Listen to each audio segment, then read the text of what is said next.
My teenage years were full of sketching, angst, and trouble. I wasn't popular or unpopular. Maybe just forgettable. I guess that gave me a sense of freedom, so I hung out with crazy kids, doing crazy things, even though I mostly just watched the chaos ensue. We did it all. Put fireworks in mailboxes, hide roadkill in people's garages, break windows of the barber shop in Anchorage. My dad was furious, but he was so busy working he couldn't do much to stop me from going out. I think being an adult means there's no one to stop you making hard decisions. He had to make a living, and he couldn't be in two places at once. Yeah, I realize that now. But at the time, I was sure he was more interested in growing his business than what was going on with me.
He was working another late night, and my friends were over, saying how bored they were and how they had come all the way out to my house for nothing.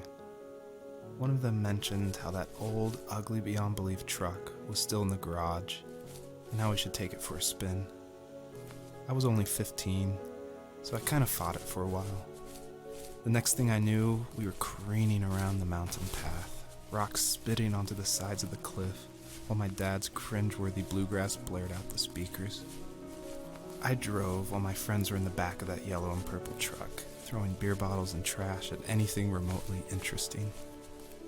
Felt like I was soaring in the air with borrowed wings. But all good things have endings. A cop outside of Eagle River pulled us over after he saw us send a bottle rocket into someone's yard. What followed was a long night of talking to disappointed adults and feeling smaller than ever.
After he drove me home from the police station, I blew up at him, saying how I never wanted to be like him, how I was gonna be someone and leave that hick icebox for good.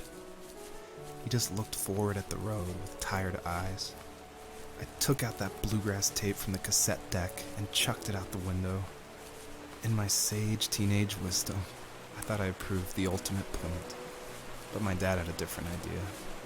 He slammed the brakes, slowly bowed his head while gripping the steering wheel, and finally looked at me. All he said, like it was a polite request, was, "Make this right." I sat there in silence, fuming, but I eventually got out and combed every square inch of the woods, muttering profanity after profanity. I found it 30 minutes later, near a small waterfall off the road. I went back to the truck, put the wet tape back in, and sure enough, it worked.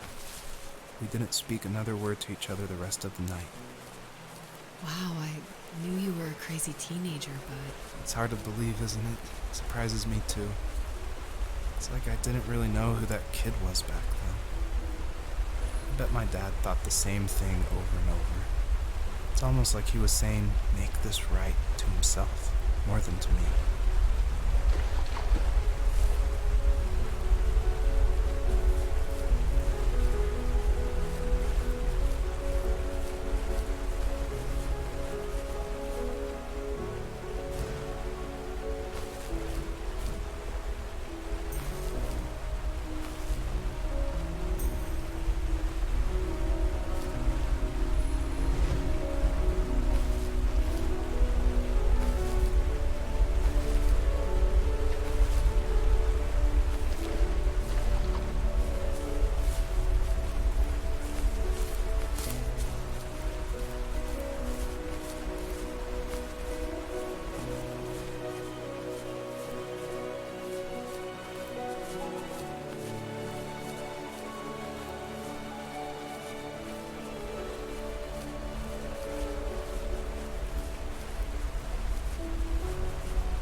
My friends would laugh about that night and talk about how crazy it was, and I laughed along, pretending it didn't bother me.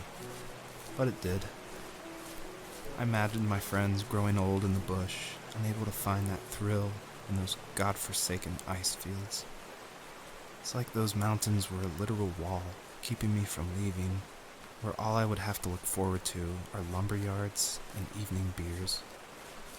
I had to climb over. That was my only goal for a long time.